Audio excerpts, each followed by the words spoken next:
Друзья, всем привет! С вами Александра Игумнова, и это канал Музалис. Здесь о теории и истории музыки в мемах.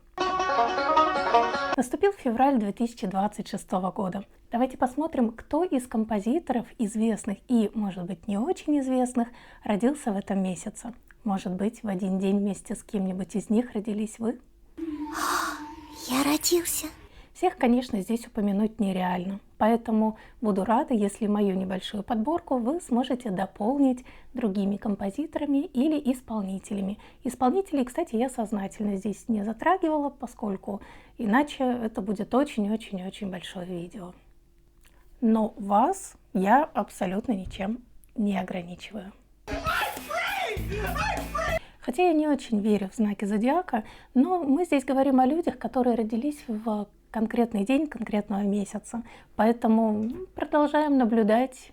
Если в конце января у нас были водолеи, они и продолжают начало февраля. Да, про композиторов, родившихся в январе, вы можете посмотреть видео, как там это говорят, ссылочка будет в описании. И первым именинником месяца становится Феликс Мендельсон Бартольди, который родился 3 февраля 1809 года.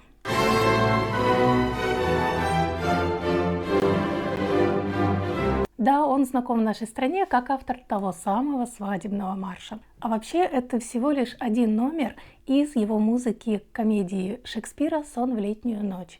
Там, кроме марша, тоже много всего красивого и интересного, все для любителей сказочных лесов, эльфов и всего такого. Леголас! Кстати, увертюру он написал вообще в самый наполненный романтичностью возраст, в 17 лет. А все остальное уже после 30. Мендельсон еще был пианистом и много музыки написал для фортепиано. Очень популярны его песни без слов, такие небольшие пьесы для фортепиано, и некоторые из них вполне посильно сыграть.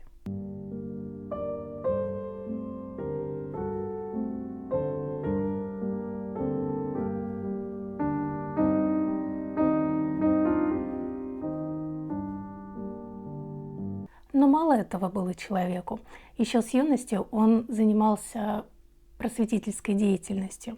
Именно благодаря Мендельсону мир узнал о музыке Иоганна Себастьяна Баха, которого на фоне популярности его сыновей-композиторов, ну и ряд других факторов, совершенно позабыли на целый век. Я тебя не забуду, дружище. Любопытные вещи творит история. Во времена Баха были более известны его сыновья, а сейчас все наоборот. А еще у Мендельсона есть безумно красивый и очень популярный скрипичный концерт. Композитор не очень много писал музыки для этого инструмента, редко, но метко.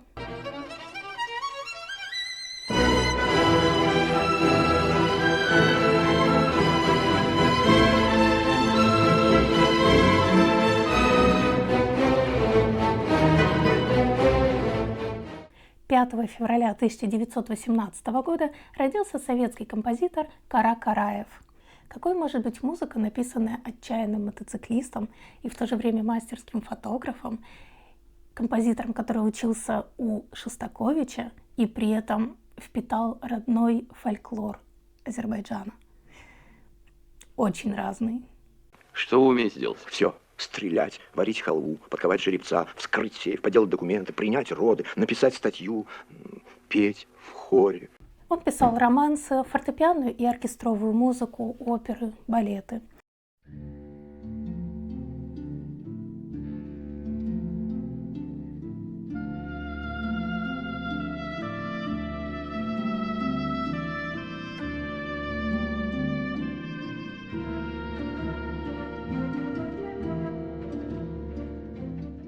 А еще у него есть очень колоритная симфоническая картина на сюжет старинной арабской легенды о несчастной любви красавицы Лейли и юноши Маджнуна.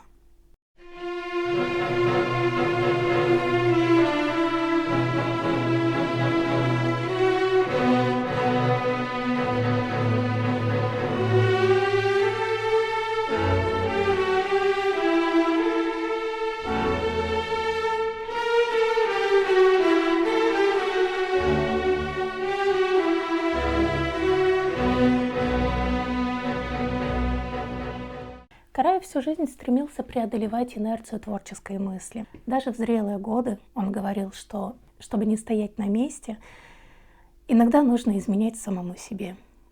В его третьей симфонии есть все: и ашукские попевки, и фуга, и даже додекафония. Равноправие в музыке. Таким он видел размышления о себе, о времени, в котором он жил. Таким он видел музыкальный синтез Востока и Запада.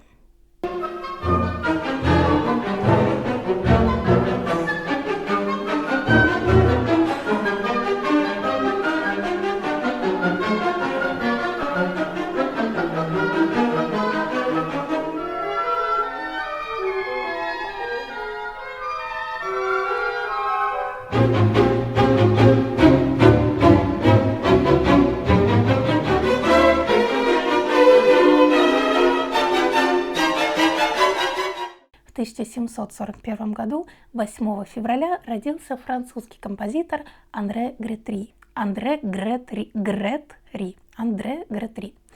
Французский композитор Андре Гретри. Он был свидетелем Великой Французской революции, писал гимны и песни. А еще он был мэтром французской комической оперы второй половины XVIII века. Кстати, тему из его оперы, известной оперы «Ричард. Львиное сердце» использовал наш Петр Ильич Чайковский в своей опере «Пиковая дама».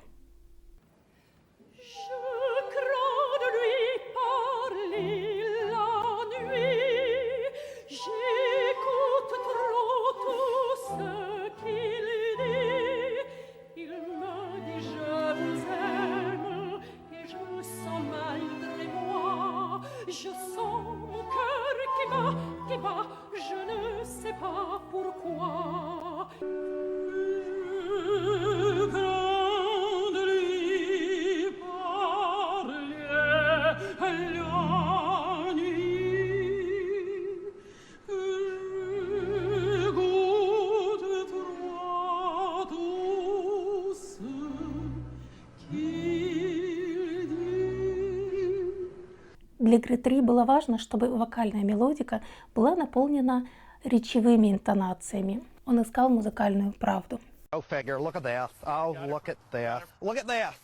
Примерно о том же говорили наш и Драгомышский, и Мусоргский. А еще он был личным музыкальным директором королевы Марии Антуанетты и от Наполеона получил орден и пенсию. А в 2026 году Гретри исполнилось бы 285 лет.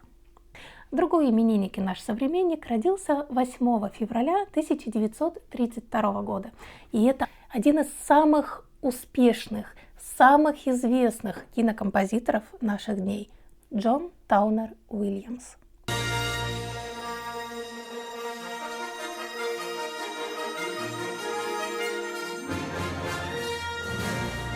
Если вы смотрели «Звездные войны», «Гарри Поттер», «Один дома», «Челюсти», «Индиана Джонс», «Список Шиндлера», «Парк юрского периода». Все, я устала перечислять. Вы слышали его музыку. А еще у него 5 Оскаров и 54 номинации. Больше только у Уолта Диснея, у него 59. При этом, если вслушаться в музыку Уильямса, то она вообще ни разу не проста. Там можно услышать и элементы импрессионизма, и даже атональность. Вы можете говорить, что вы этого не слушаете, но смотря как это подать.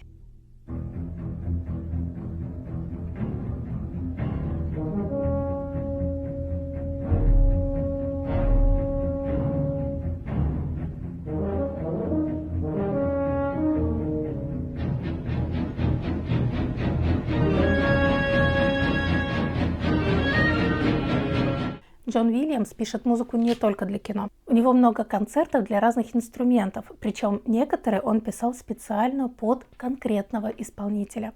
Например, концерт для валторны с оркестром написан Уильямсом для главного валторниста Чикагского симфонического оркестра.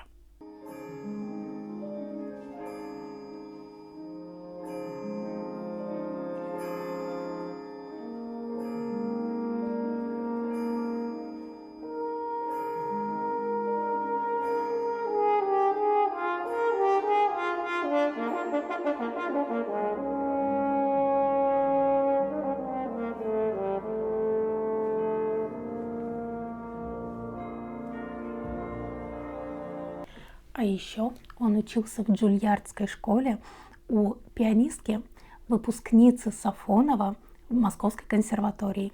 Так что всюду наши.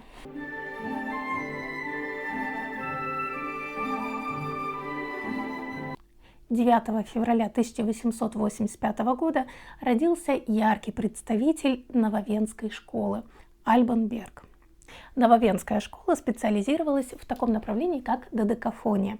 Это еще не авангард, но уже радикальный экспрессионизм. Я не помню этого места. Берг очень социален в выборе тематики. Его очень беспокоят события начала XX века, подавление личности, бессилие, пессимизм, чувство одиночества. То ли дело в начале нашего 21-го. Музыка Берга выразительна настолько, что его оперы назвали драмами крика.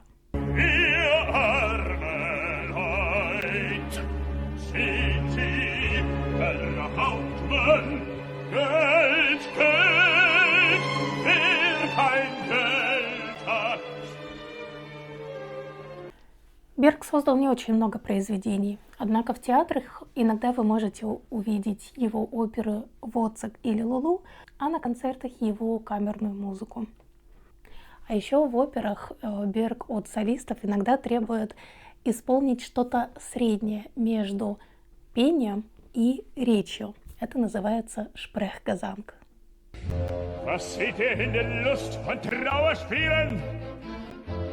Haustiere, die so wohlgesittet fühlen und blasser Pflanzen kostümchen kühlen und schwelgen im behaglichen Geplärr wie in anderen unter dem Parterre. При этом, как бы ни относились некоторые скептически к нововенцам, Берг остается в суровом 20 веке в душе большим романтиком. Просто выражает он это немножечко другим языком. «Лебединой песню» Берга называют скрипичный концерт, который он написал под впечатлением от смерти 18-летней девушки. Кстати, это была дочь Альмы Малер, вдовы композитора Густава Малера, и ее второго мужа Вальтера Гроппиуса. Вот как все сложно. А в подзаголовке концерта обозначил «Памяти ангела».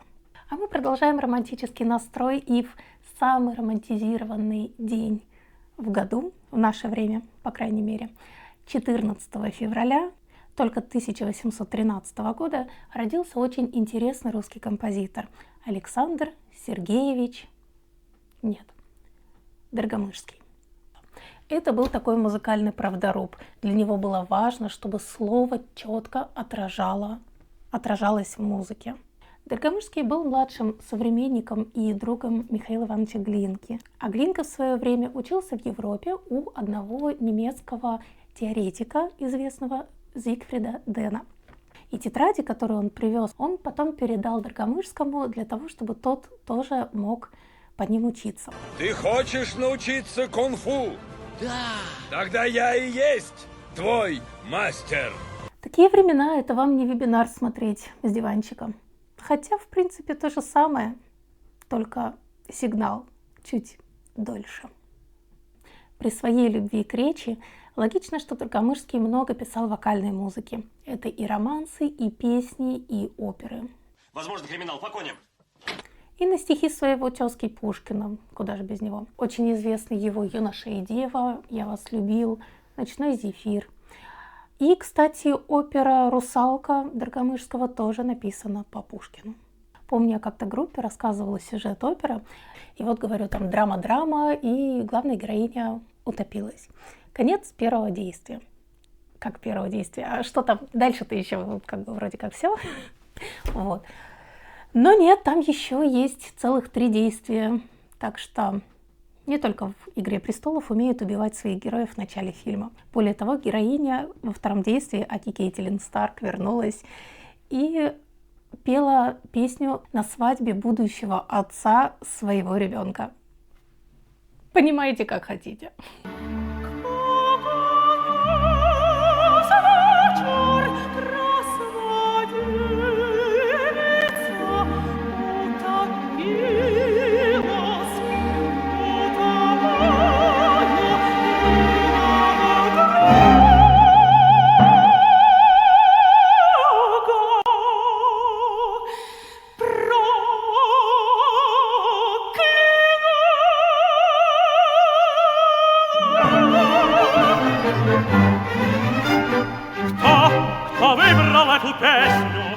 Доргомышский увлекался психологией до того, как это стало мейнстримом.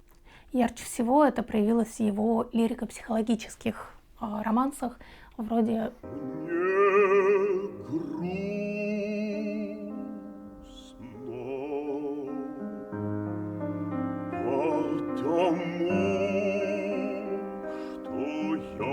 тебя люблю. А еще он имел острую сатиру про чиновничью среду, которую очень хорошо знал, поскольку какое-то время работал на госслужбе. Послушайте, например, его «Червяк» или «Титулярный советник». Он был титулярный советник. Она генеральская дочь. Он скромно в любви объяснился. Она прогнала его прочь, прогнала его прочь. А еще Доргомышскому досталось его родовое имение в Смоленской области. И хотя он жил в Петербурге, он продолжал им управлять. И в 1861 году он одним из первых на Смоленщине освободил своих крепостных крестьян, причем сделал это на самых выгодных для них условиях. Такой вот исключительно гуманный помещик он был. А мы идем дальше. 17 февраля 1653 года родился итальянский композитор и скрипач Арканджело Корелли. Его считают отцом итальянской скрипичной школы. Он очень повлиял на творчество Вивальди, а Бах и Гендель очень высоко ценили его творчество. Хотя написал он не очень много сочинений, в основном это сонаты и концерты.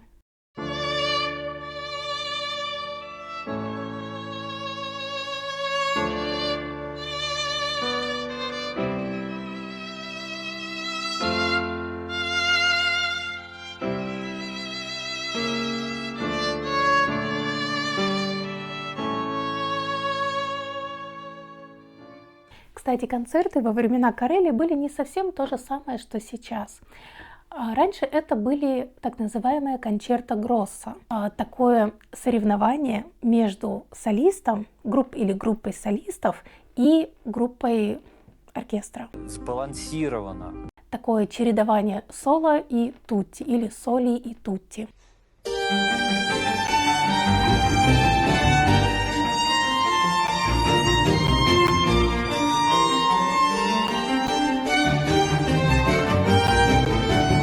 Корелли был большим мастером. Просто чтобы понимать, в 17 лет его приняли в престижную Болонскую академию. А с 27 лет он возглавлял капеллу римского кардинала Оттабони. И в наши дни не каждый может похвастаться такой карьерой. Так, сейчас будет игра цифр. Был 53-й, стал 35-й год и плюс еще 3 века. 18 февраля 1935 года родился кинокомпозитор Геннадий Игоревич Гладков.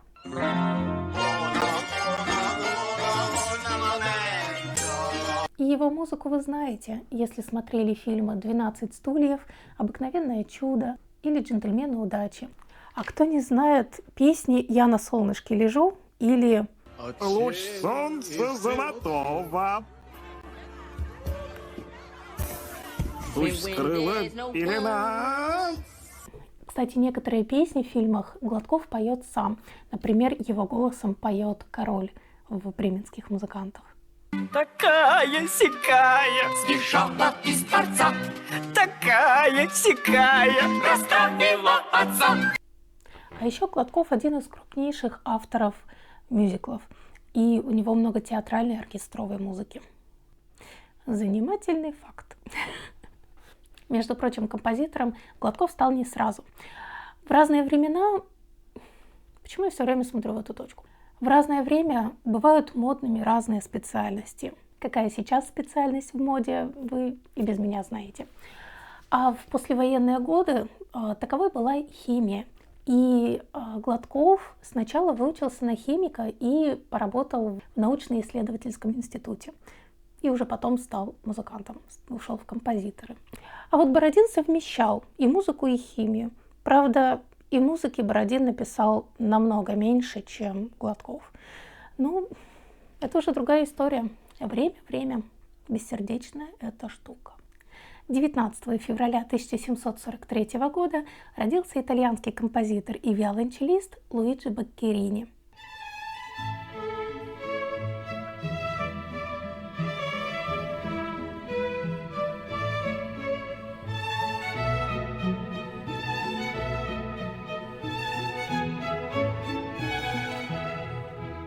Сейчас он известен по двум хитам. Это «Минуэт» и си-бемоль-мажорный виолончельный концерт. А современники его буквально боготворили. У него только ансамблей штук 400 написано. А еще говорят, что Баккерини очень ревностно относился к исполнению своей музыки, и он тщательно следил за тем, чтобы его детища исполняли именно так, как он задумал. Иначе он очень сильно злился.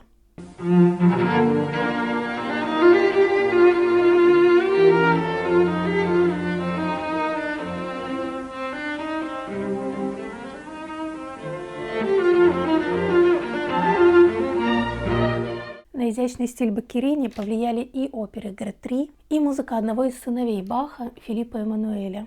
А еще он в одной симфонии использовал тему Кристофа Виллибальда Глюка «Орфей и Евридика».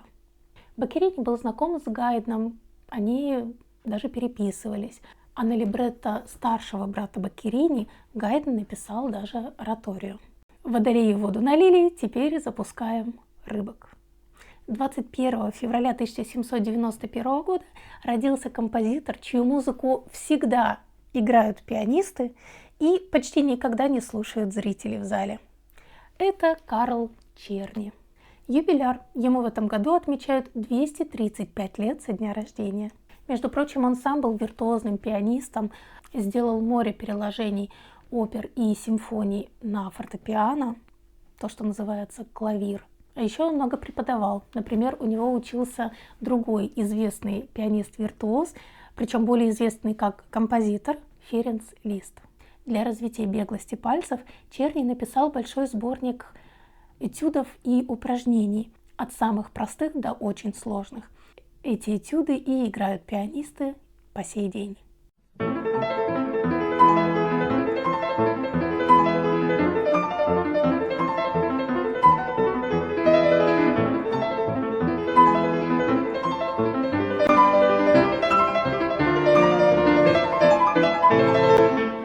Но вообще он был не только пианистом и педагогом по фортепиано.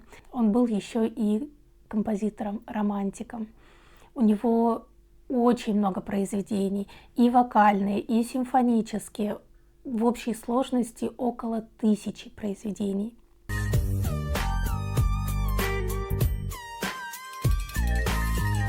Но и для фортепиано у него есть масса красивых и не очень сложных пьес.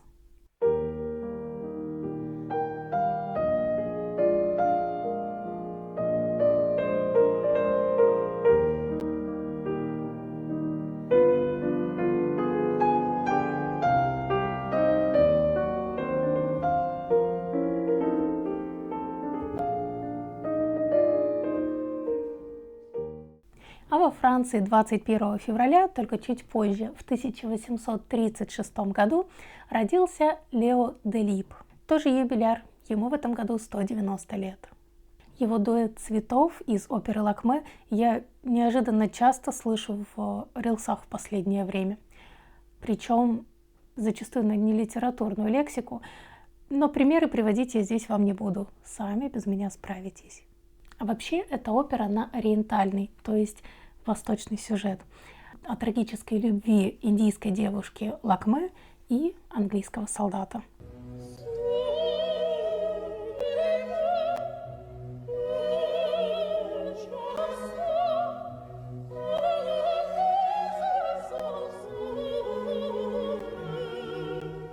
У Делиба еще балеты довольно известны. Например, на его балет «Сильвия» наш Петр Ильич Чайковский писал очень положительные отзывы. Королева вдохновения. А Чайковский в балетах, как мы понимаем, разбирался.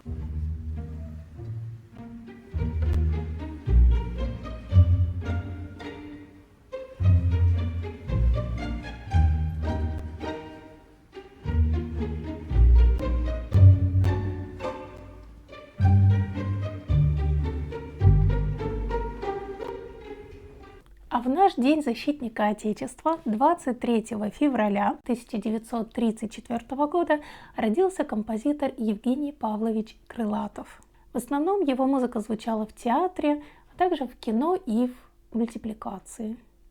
Он много работал с Евтушенко, с Рождественским, Дербеневым, а с Юрием Этиным у Крылатова написано более 70 песен.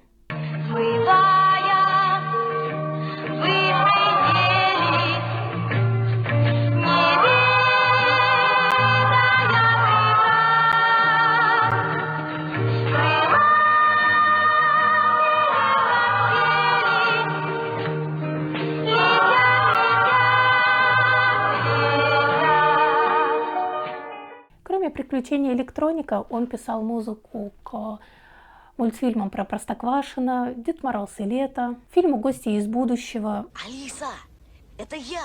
Мелофон у меня! Это я его спрятал! Я! Откуда вышла песня «Прекрасное далеко». А из фильма «Чародеи» вы знаете песню про 3 белых коня и про снежинку, которую нужно спрятать в ладони.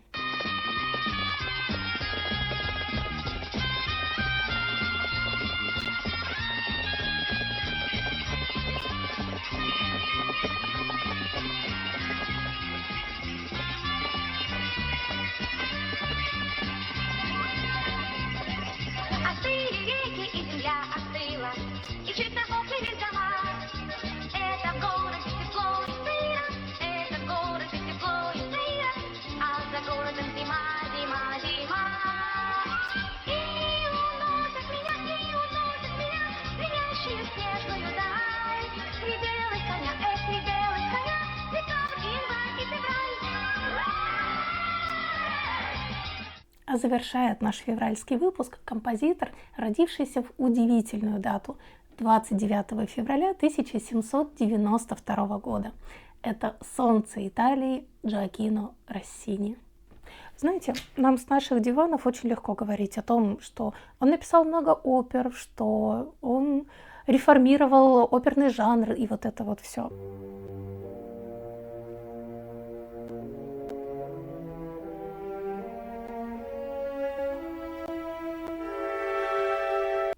А теперь представьте, в те времена были 2 основных оперных жанра. Это опера серия, очевидно, серьезная, и опера буффа, не очень очевидно, комическая.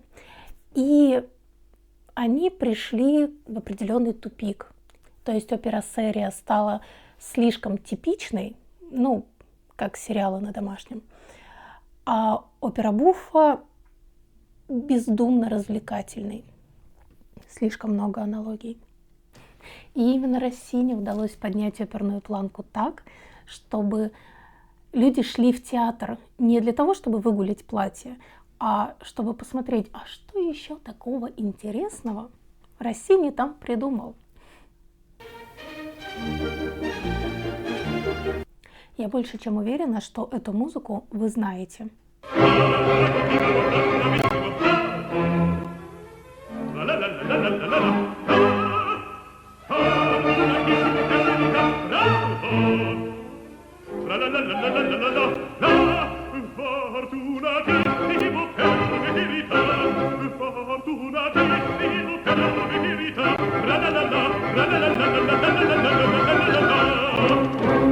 А ведь музыку оперы «Севильский цирюльник» Россини написал всего за 20 дней.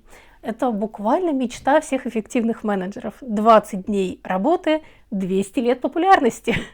Хотя композитор потрепал бы нервы любому эффективному или неэффективному менеджеру. Говорят, что увертюру к опере «Сорока-воровка» Россини написал буквально в день премьеры. Он, конечно, дописал, но это же еще нужно размножить для всех оркестрантов, а это не на кнопочку ксерокса нажать. Плюс мы не говорим о таких мелочах жизни, как репетиции музыкантов.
Но, тем не менее, премьера прошла успешно. Обаятелен был Россини, что скажешь. И музыка его тоже обаятельна. Впрочем, не комедия единой. Россини пишет и бытовые драмы, вроде той же «Сороки-воровки», и трагедию «Отелло». Впрочем, к Россини, как и в свое время к Моцарту, относились очень восторженно и слегка поверхностно.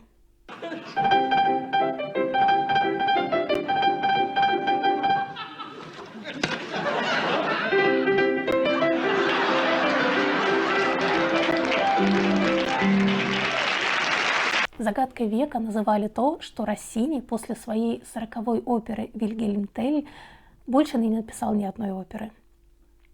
Но зато он активно занимался другой деятельностью. Он руководил лицеем, он писал музыку в других жанрах, например, духовные «Стабат Матер» и «Месса». А еще он ел внезапно. Россини был отличным кулинаром. Он любил сочинять блюда ничуть не меньше, чем сочинять музыку. И, естественно, есть такие пересечения. У него есть блюда с музыкальными названиями и музыкальные произведения, названные как блюда. Например, миндаль или музыка для обедов или 4 закуски. Кстати, в Италии до сих пор готовят пасту и пиццу по его рецептам. Такая вот у нас февральская подборочка получилась. Напоминаю, что о композиторах, которые родились в январе, вы можете посмотреть в предыдущем видео. А в следующем я планирую поговорить о композиторах, которые родились в марте. Там очень много известных персон, так что делитесь, подписывайтесь, и буду рада, если мой формат кому-то отзовется. А кто из февральских композиторов ближе вам?